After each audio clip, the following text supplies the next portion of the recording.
Hello दोस्तों, मेरे को बहुत खुशी है कि मैं आपको ईएफटी कैंपेन के बारे में बताने जा रहा हूँ। पर उससे पहले मैं आपको अपने बारे में बताना चाहता हूँ, जिससे कि आप ये डिसाइड कर लें कि मैं आपकी सपोर्ट के लायक हूँ या नहीं हूँ। तो मैं इंडिया में पला बड़ा था। मैंने इंडिया से चार्टर्ड अकाउंटेंसी किया और कनाडा आ गया 2000 में। अभी मैं कनाडा में पिछले 20 साल से वेल्थ मैनेजमेंट कंसल्टिंग कर रहा हूँ। सिंपली मीन्स कि मैं लोगों को समझाने का कोशिश करता हूँ कि पैसे को कैसे मैनेज करना चाहिए, सेविंग्स कैसे करना चाहिए, टैक्सेस कैसे बचाना चाहिए, बजट कैसे करना चाहिए, फ्यूचर के बारे में कैसे सोच सकते हैं। तो ये तो मेरा अभी 20 साल से जो चल रहा था वो बताया। अगर मैं आपको अपना प्रेजेंट टाइम करंट लाइफ बताऊं तो मेरे मेरे मतलब कोई बच्चे नहीं है, मेरा कोई स्पाउस नहीं है, तो मैं सिंगल हूँ। अब चूंकि मेरा लाइफ मेरे पास ही है तो मुझे मौका मिला ये सोचने का कि मेरी लाइफ का पर्पस क्या है, मतलब मेरे लाइफ का उद्देश्य क्या है। तो जब मैं पर्पस के बारे में सोचता हूँ अपनी लाइफ के, कि मेरी लाइफ का क्या उद्देश्य होना चाहिए, एक चीज़ जो मुझे बहुत परेशान करती है कि इंडिया ने मुझे पाला बड़ा किया, पर मैंने इंडिया के लिए कुछ नहीं किया। तो मैं इंडिया वापस आना चाहता हूँ। मैं 2028 में इंडिया वापस आ रहा हूँ, ये देखने के लिए कि मैं इंडिया या इंडिया के जो लोग हैं उनके लिए क्या कर सकता हूँ। पर अब चूंकि मैं कनाडा में रहता हूँ और मैं ये गिल्ट नहीं लेके जाना चाहता है कि मैंने कनाडा के लिए कुछ नहीं किया, तो मैं बहुत डीपली सोच रहा था कि क्या कर सकता हूँ। अब मेरे अंदर ज़्यादा इंटेलिजेंस तो है नहीं, जो भी मेरी इंटेलिजेंस है वो सिर्फ फाइनेंशियल प्लानिंग के लिए, पैसा बचाने के बारे में वगैरह वगैरह।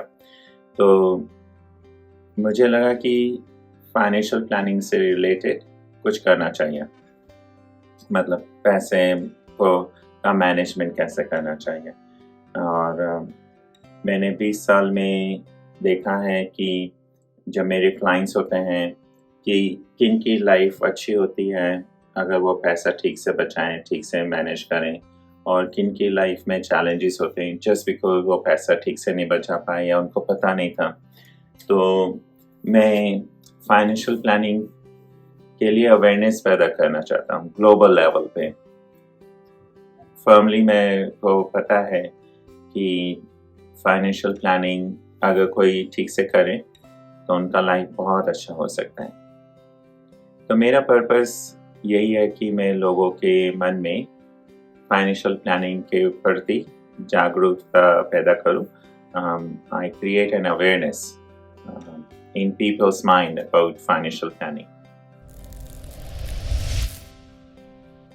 जब मैं फाइनेंशियल प्लानिंग के बारे में सोचता हूँ तो कुछ चीज़ें बहुत क्लियरली दिखती हैं मुझे। सबसे पहली तो यह है कि लोगों की अटेंशन फाइनेंशियल प्लानिंग पे सीधा जाता नहीं। अगेन फाइनेंशियल प्लानिंग मतलब पैसों को कैसे संभाल के रखना है, या फ्यूचर के बारे में कैसा प्लान करना है, कैसे इन्वेस्ट करना है, टैक्स प्लानिंग वगैरह। एनीवे, और ये फाइनेंशियल प्लानिंग कभी उनका प्रायोरिटी बनता भी नहीं है जब तक कि कुछ ज़रूरत ना पड़े। और ऑब्जर्वेशंस में था कि जो विमेन होती हैं उनकी इंगेजमेंट कम होती है या नहीं होती कई बार फाइनेंशियल प्लानिंग मैटर्स में। तो ये सब चीज़ें अफेक्ट तो करती हैं, पर एक बहुत क्लियर ऑब्जर्वेशन जो मुझे दिखी कि डिफरेंट कल्चर्स में डिफरेंट प्रायोरिटीज़ होती हैं। मतलब जैसे मैं अभी कनाडा में रहता हूँ 20 साल से, मेरे जो क्लाइंट बेस हैं उसमें इंडिया से क्लाइंट्स हैं, मतलब पीपल जो इंडिया से हैं वो क्लाइंट्स बने, पाकिस्तान से बने, यूके से बने। लाइक मेरे पास जो क्लाइंट्स हैं वो कई कंट्रीज से हैं। तो सबका अपना अपना सोचने का ढंग होता है, सबकी अपनी अपनी इम्पोर्टेंस होता है कि किसी को लगता है कि बच्चों को पढ़ाना बहुत ज़रूरी है, उनके लिए सेविंग्स करते हैं। किसी को लगता है कि बच्चों का शादी में हमें खर्चा करना पेरेंट्स का काम है। कहीं लगता है कि बच्चों को ध्यान रखना चाहिए पेरेंट्स का। तो सब अपनी-अपनी आशाओं या उम्मीदों के साथ बहुत सारी धारणाएँ या असम्पशन्स लेके चलते हैं, जो कई बार ठीक नहीं निकलती और उससे और परेशानियाँ पैदा हो जाती हैं। तो ये तो मेरा फाइनेंशियल प्लानिंग के बारे में जो भी मैंने देखा, सुना या सीखा। जब मैं अपनी पर्सनल लाइफ़ के बारे में देखता हूँ तो मुझे हमेशा लगता है कि मुझे अपना लिमिट्स देखने का है कि मैं किस लायक हूँ, मैं क्या-क्या कर सकता हूँ।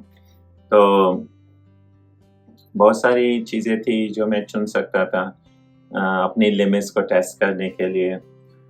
उनमें से मैंने हाइकिंग को चुना।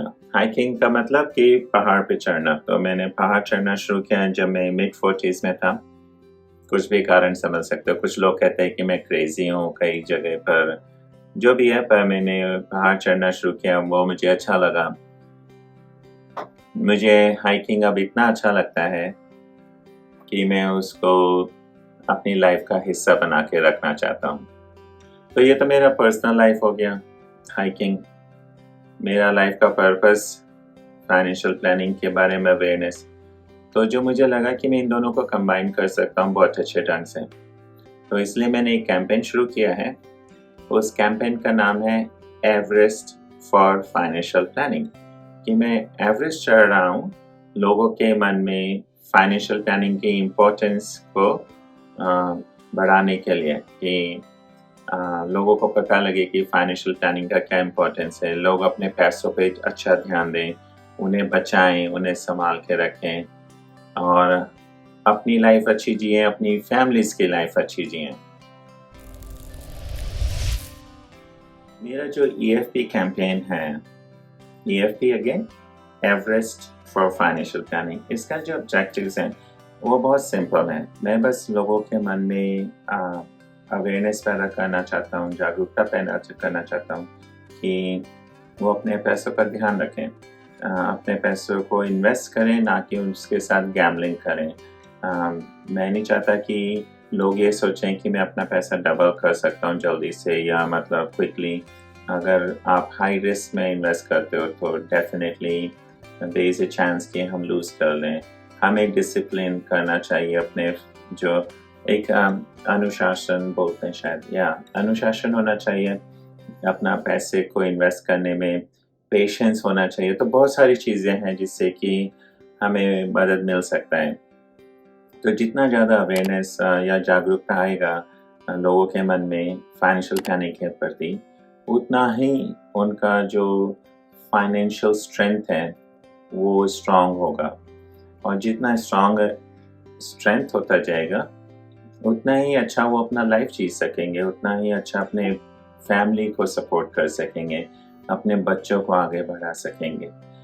मैं चाहता हूँ कि लोगों के मन में ये एक अंडरस्टैंडिंग आए कि वो बहुत मेहनत करते हैं पैसा कमाने के लिए और उतनी ही मेहनत से वो पैसे का यूज़ करें या संभाल के रखें या बचाएँ या इन्वेस्ट करें। तो ये मेन ऑब्जेक्टिव है, ये मेरा रियल पर्पस है। ऑफ़ कोर्स चूँकि मैं कनाडा के लिए स्पेशली कुछ करना चाहता हूँ, तो मैं एक स्कॉलरशिप भी सेटअप कर रहा हूँ, जिसके लिए मैं फंड्स रेज़ करूँगा। पर मेन ऑब्जेक्टिव रहेगा कि अगर इस कैंपेन से कुछ फैमिलीज़ का भी फाइनेंशियल फ्यूचर अच्छा हो जाए या कुछ फैमिलीज़ में अवेयरनेस आ जाए और वो अपना पैसा अच्छा मैनेज करें, तो मुझे लगेगा कि ये कैंपेन सक्सेसफुल हो गई।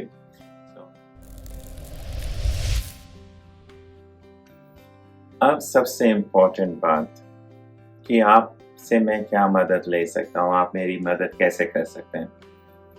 सबसे बड़ी मदद तो आप ये कर सकते हैं, अगर आप सिंपली मुझे अपना ब्लेसिंग्स दे दें, विशेस दे दें, आशीर्वाद दें कि मैं सेफ रहूँ, मैं सफल हो जाऊँ, वही बहुत है। बिकॉज़ मेरे को ब्लेसिंग्स में बहुत ज़्यादा विश्वास है। आप दूसरा लेवल का मदद करना चाहते हैं तो आप अपना खुद का टेस्टिमोनियल दो, खुद सामने आके बोलें कि पैसा बचाना अच्छी बात है, उसको सँभाल के रखना। आपके बोलने से और लोगों को भी इंस्पिरेशन मिलेगा, चाहे वो आपका एक फ्रेंड हो या आपका मोहल्ला हो या कम्युनिटी हो, जो भी है। तो आप टेस्टिमोनियल्स दें। आप अपने फ्रेंड्स से कहें कि वो आगे आके टेस्टिमोनियल्स दें, सोशल मीडिया पे आके लिखें कि यस फाइनेंशियल प्लानिंग एक अच्छा चीज़ है।